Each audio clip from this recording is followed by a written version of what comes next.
Hi everyone, and welcome to our Investment Live session. So today we have just 2 days to go of our crowdfund Crowdcube. It's a really exciting time for us, and I wanted to take this opportunity to speak to you all and answer a few questions that you might have about the fundraise, some of the things that have come up already, and I'm going to put it into a top 5. So if you've got any questions, please feel free to put them in the chat and I'll answer them as I go along. But otherwise, I'm going to cover the 5 things that I've been asked the most about fetching since we began our fundraise. So the first thing, of course, is about the revenue stream. So we work on a subscription model at the moment, and people seem to think that that's maybe not the best way to go for us. And I just want to reassure you that this is our first revenue stream. And the reason we've decided to do subscriptions is firstly, they are easy to implement. So via App Store and Google Play, they're very easy to plug in. They have extensions, and it means that we can get a revenue stream going incredibly quickly. Unlike a lot of tech companies, we can be revenue generating very, very soon. The other reason we've done it is because we are a new product and we're a new way of working for a lot of parents. So we wanted to give them the opportunity to keep using the app, even when they ran out of credits. If they hadn't managed the system well enough, they just weren't used to it, they could continue to use the app and it wasn't going to freeze up for them. So as our first users, we wanted them to have that option to dip into an overdraft. And we know that overdraft is a negative term, but this is very much a community app. So we want people to know that they are effectively in childcare debt to their friends and family, and they are to do something, put something back in order to get up to zero. So that's the revenue stream. Secondly is traction.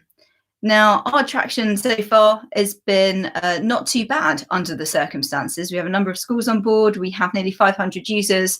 And the reason for that is because we have done a lot during COVID to try and pivot the product. So our initial offering was a peer-to-peer childcare app. So people would be able to collect their friends' children on the school run after school, take them back to their home and care for them until such time when their friend returned from work and was able to collect them. Obviously, with people working from home and the schools being closed, that's prohibited. But actually, the real challenge for us has been the limits on household mixing. So with that in mind, we were able to launch our Playdates function over the summer for outdoor playdates. We've also added a fetch and drop button. So that means it's not about necessarily taking a child back to your home, although we still offer that. But if you're isolating or you just can't get to the school gate, you can ask someone to pick up your child and just walk them home for you. So that's well within the guidelines. And that's what we did to adapt to COVID. Those features are still available. We understand that schools are keen to stick to the rules as far as possible. They're not encouraging shared childcare at the moment. And that's why we're taking the opportunity to get as many schools on board now, so that when shared childcare is available again, it is possible again, those schools are raring to go. The third reason that you should invest with us is because of our rapid growth. Now, we're a networking app, and I don't know if you know a lot about networking, but as a network app, we only allow customers to use it if they invite their friends and family. So the reason for that, obviously, if you want to have your child collected, if you've got no one on the app, there's no one to say yes to your fetch request. So users invite more users, and users invite schools, and schools invite users, and that's how the network is created. So our growth is incredibly rapid. We anticipate having 1.5 million users by the end of 2024. And that's because every fetching user on average invites 4 other users to join the app. Now, the fourth reason is infrastructure. The great thing about fetching is that we have developed a schools platform. A lot of people say, this seems like a really simple idea. Why hasn't it already been done? And shared childcare has been done before, and there are lots of great apps out there for babysitting circles. But when it comes to the school run, the security of the children is paramount. And having that schools platform with a complete view of everyone who is approved to collect each child on a secure platform, so no more phoning up the school, no more emails, which we all know are not very secure. The photos are there, the contact details are there. The school has everything they need, and it's a live system, so it updates at a moment's notice. So there's no trouble with getting a message to the school, with the school being bogged down. Teachers are busy, school staff are busy. So this is taking away that hassle for the parents, and it's reducing administration for the schools as well. Once we are working with a school, we hope to maintain that relationship ongoing. So even though some of our users might not need the app after their child leaves primary school, many senior school children, of course, take themselves back and forth on public transport.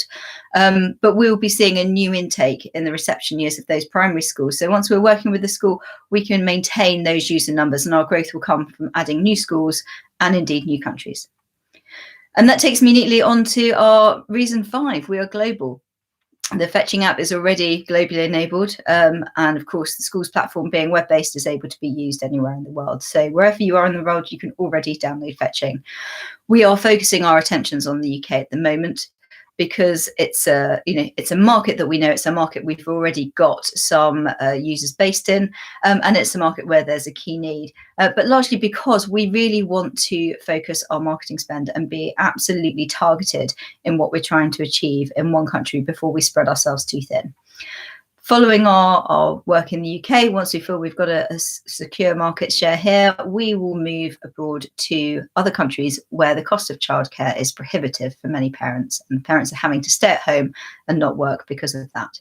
Those countries include New Zealand, Australia, America and Ireland. So those are the top 5 countries for cost of childcare. So that's where we'll be going next.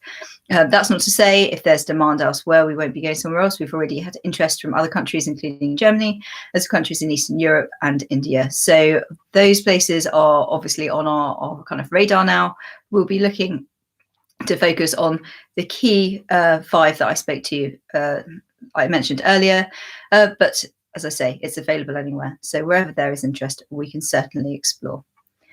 That is it. I can't see any questions, so I'm going to wrap it up there. Thank you so much for your time, for the people who've joined us live. If you have any further questions, please do contact me. You can DM me on LinkedIn or via our Facebook page, or leave some messages below this video. Thanks very much for your time.